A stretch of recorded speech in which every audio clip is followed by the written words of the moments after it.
और जीत इस तरीके से हमारी ही। ठीक है मैम, जो जिस तरह देखा गया हिंदू मुस्लिम भारत पाकिस्तान शाहीन बाग, ये मुद्दा बीजेपी का दिल्ली चुनाव में नहीं चला, लेकिन बिहार में और बंगाल में दूसरे राज्यों में क्या लग रहा है, ये जो एजेंडा है ये काम करेगा या फिर नहीं? बिल्कुल नहीं काम करेगा। लोग आहिस्ते आहिस्ते जागरूक हो रहे हैं और लोगों को जागरूक होना पड़ेगा, उसके सिवा कोई चारा भी नहीं है। यूपी में आपने देख लिया, इतना बच्चे के पैदा होने का रेट नहीं है जितना मरने का रेट है एक इंसान के। तो यूपी का बड़ा अच्छा, कल फेसबुक पे मैंने एक सोशल नेटवर्किंग पे मैसेज पढ़ा कि दिल्ली वालों आपको बहुत बहुत मुबारक, आपके हिस्से में कोहिनूर आया और हमारे हिस्से में गौमूत्र और गोबर, यही आ रहा है ना उनके हिस्से में।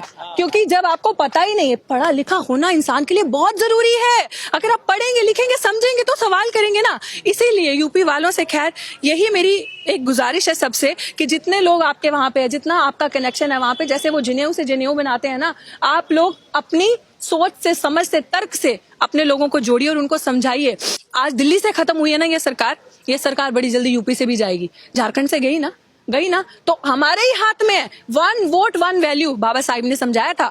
1 वोट की कीमत क्या है वो आपके हाथ में है। अपना वोट सोच समझ के दीजिए। बड़े अच्छे अच्छे सपने दिखाएगी ये सरकार, लेकिन अल्टीमेटली आपका कोर्ट, ये सरकार, कांशीराम जी ने क्या कहा था कि जब दलित पढ़ने लिखने लगेगा बच्चा, तो ये लोग किसका सहारा लेंगे? कोर्ट का सहारा लेंगे आपके अगेंस्ट काम करने के लिए। और आज देख लीजिए क्या हो रहा है। जब आप पढ़ लिख रहे हैं, आप तर्क कर रहे हैं, आप आवाज उठा रहे हैं, तो ये लोग कोर्ट का सहारा ले रहे, कह रहे हमने कुछ नहीं किया, कोर्ट ने किया जो किया। अरे कोर्ट को सपना आना था, कोर्ट सोए उठ गया। और कोर्ट में भी कौन है? इन्हीं के लोग हैं। कोर्ट में जो है इन्हीं के लोग हैं। तो जब सब जगह वकील, अजय जजेस जो है वो पहले ही आपके खिलाफ हैं। जज तो चाहता है आप कुछ लेकर आए, आपके अगेंस्ट फैसला लें। जो जज है वो ऑलरेडी आपके, क्योंकि सब मनुवादी विचारधारा के, वो हिंदुस्तान का, बाबा साहिब का संविधान पढ़ के नहीं आते कोर्ट में। वो कसम जरूर खाते, लेकिन रोज मनु का संविधान पढ़ के वो कोर्ट के अंदर आते हैं। तो वो आपके खिलाफ है। इसलिए बड़ा जरूरी है पढ़ना, अपने लोगों को आगे लेकर आना। आपके लोग, आप में से वकील बने, जज बने, जब आपके लोग सामने आएंगे तो सवाल करेंगे और ऐसी सरकार को हराएंगे।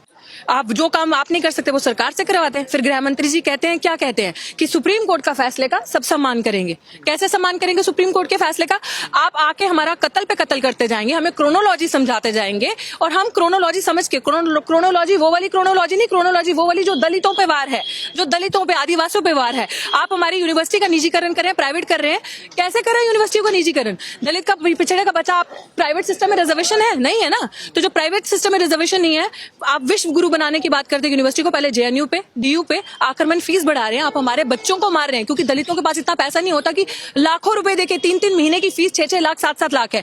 इनको दिखा कि 7-8 हजार लोग आते हैं हर बार, 6-7 हजार में एनुअल इनकम में बड़े अफोर्डेबल रेट में पढ़ के चले जाते हैं इनके बच्चे, और आ रहे हैं जी सवाल कर रहे हैं।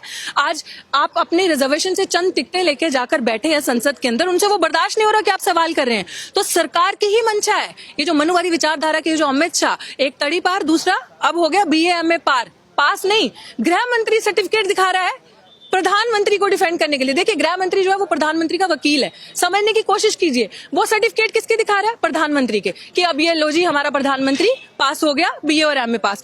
तो आप, ये बड़ी अच्छी साजिश है। अभी भी दलितों बहुजनों से मेरी ये रिक्वेस्ट है कि समझ जाइए, जाग जाइए, इस सरकार की मंशा को समझिए, क्योंकि सरकार की मंशा है कि आपको मेन स्ट्रीम से काटना। अगर आप अभी नहीं समझे, क्योंकि वो प्रूव करेंगे कि आप लोग वोट देते हैं, वो प्रूव करेंगे इस चीज को कि हमारी सरकार ऐसे नहीं बनती। देखिए आपने हमें वोट दिया है, आप लोग काहे वोट देते हैं? क्यों अपना वोट खराब कर रहे हैं? क्यों जगह जगह जा जाके अपने लोगों को समझाते नहीं है? बड़ा जरूरी है हम लोगों को समझाना। ये सिस्टम हम लोगों के लिए सेफ नहीं है जब तक ये मनुवादी विचारधारा के लोग मानता है कि आरक्षण पर खतरा है सरकार? बिल्कुल खतरा है। खतरा नहीं है, मैंने कहा कम और ज्यादा करने के नहीं। ये जो इस प्रावधान आया है कि स्टेट आरक्षण को देखेगी, स्टेट क्या करेगी? स्टेट में कौन लोग हैं जो उच्च स्तर पे बैठे हैं? कितने लोग हैं आपके स्टेट में? कितने मंत्री हैं आपके स्टेट में? कितने अच्छे लेवल पे प्रोफेसर हैं आपके स्टेट में? प्रोफेसर का प्रमोशन नहीं हो रहा, तो जो स्टेट क्या करेगी? कौन सी स्टेट है जो पैसा नहीं चाहती? स्टेट भी निजीकरण करेगी, स्टेट भी प्राइवेटाइज करेगी, स्टेट भी पूंजीपतियों के हाथ में देगी चीजों को। और आप तो कल भी खड्डे में और आज खड्डे के और नीचे हैं। तो ये मनुवादी विचारधारा, ये जो RSS के वहां से आता है ना, जो मनु का संविधान, ये पूरे देश में उस संविधान को लाना चाहते हैं। और ये रिजर्वेशन को इसी तरह से ताड़ ताड़ करके एक एक पन्ना भारत के संविधान का खत्म करेंगे। अगर हम आज भी नहीं समझे तो फिर हम कभी